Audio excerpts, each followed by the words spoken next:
Hello guys, അപ്പോൾ നമുക്ക് ഇന്നൊരു പൈനാപ്പിൾ വാങ്ങിയിട്ടുണ്ടായിരുന്നു. അത് നമുക്കൊന്ന് കട്ട് ചെയ്യാം. ആദ്യം ഒന്ന് കഴുകി വൃത്തിയാക്കി നമുക്കതൊന്ന് കട്ട് ചെയ്യാം. ഓക്കെ, നിങ്ങളൊക്കെ എങ്ങനെയാണ് പൈനാപ്പിളൊക്കെ കട്ട് ചെയ്യാറ്?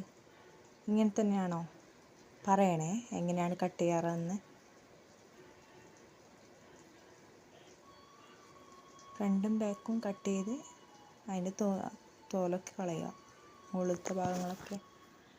ചില ആൾക്കാർക്കൊക്കെ പൈനാപ്പിളൊന്നും അലർജി ഉണ്ടാക്കും.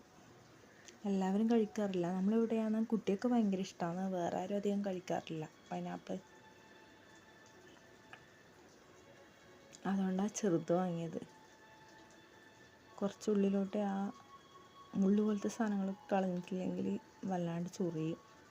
അപ്പോൾ നമ്മൾ പൈനാപ്പിൾ നല്ലോണം കട്ട് ചെയ്തിട്ടുണ്ട്. ഇനി നമുക്കിതിനെ രണ്ട് കട്ട് ചെയ്ത് വെക്കാം.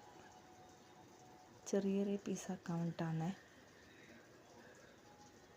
ചെറുങ്ങനെ കട്ട് ചെയ്ത് നമുക്ക്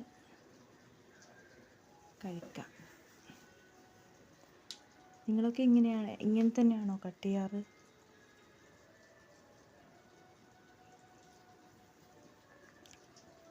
അപ്പോൾ നമ്മൾ പൈനാപ്പിൾ കട്ട് ചെയ്തിട്ടുണ്ട്.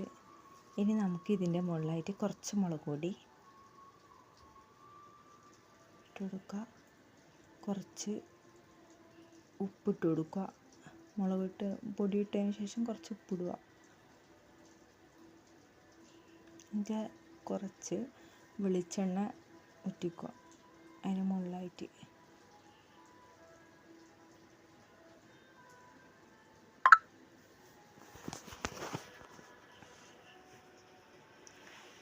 പൈനാപ്പിൾ ഇഷ്ടമല്ലാത്ത ആൾക്കാർ ആരെങ്കിലും ഉണ്ടോ?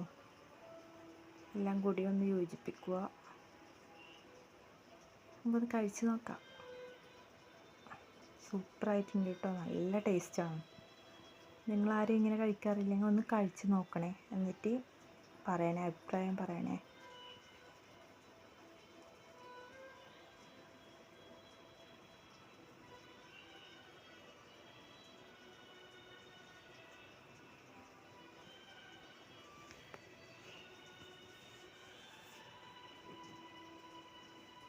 ഇനി ഒരു പുതിയ വീഡിയോയുമായി ഉടനെ വരുന്നതാണ്.